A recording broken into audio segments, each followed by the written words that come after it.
We have another situation where we can go with an adult when it's like that. We can place that person on probation if he agrees to go to counseling, where maybe through the Museum of Tolerance or through the ADL or some other group, that person, as an adult now, begins to learn tolerance through appreciating what ethnic difference means, what religious differences mean, and why, again, we should accept those rather than reject them. Now, the ultimate, of course, where we put all of that aside is when there is violent crime involved. We had a situation not too long ago that involved some young men who went in and desecrated a Jewish cemetery, knocked over the headstones, wrote horrible things about it. Now, no one was injured there, but this was an 18-year-old who had had a history.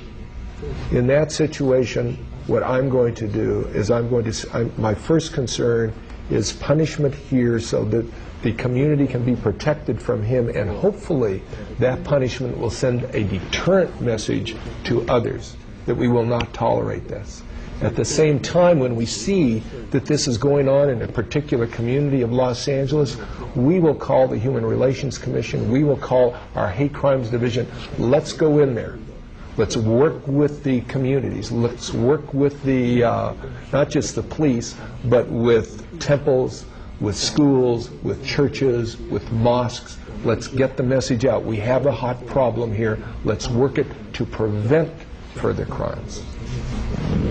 It sounds like it's indeed actually it's really resourceful, and you wear many hats, as a mediator, as educator, and provide all the resources and collaborating with the broader systems. Oh, and we do.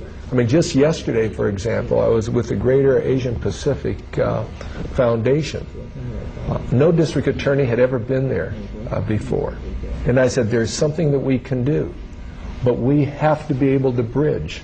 And that means I have to hire more ethnic minorities to help me bridge into the respective communities, because there are cultures and things that you may do that are now against the law in this country. And you may be the victim of crimes. Immigration fraud in the Chinese American community, for example, is rampant. It's horrible. And we have to do something about it. But the only way we can learn is by talking to people in the community. Thank you very much. You're welcome. Next, I would like to address my question to Councilman. Earlier you mentioned that one of the key factor or deterrent factor to multicultural harmony is a fear of change and lack of understanding, and it doesn't want to involve and participate in the society. I wonder if you could take South Pasadena, for example, as a city, local government, what kind of activity or ideas you could promote for people, your city, the citizens in your residents in your city could get involved and promote the multicultural understanding, eventually achieve multicultural harmony? I think we have talked about this working together, getting to know each other better, understand each other better many times, and this is indeed the key.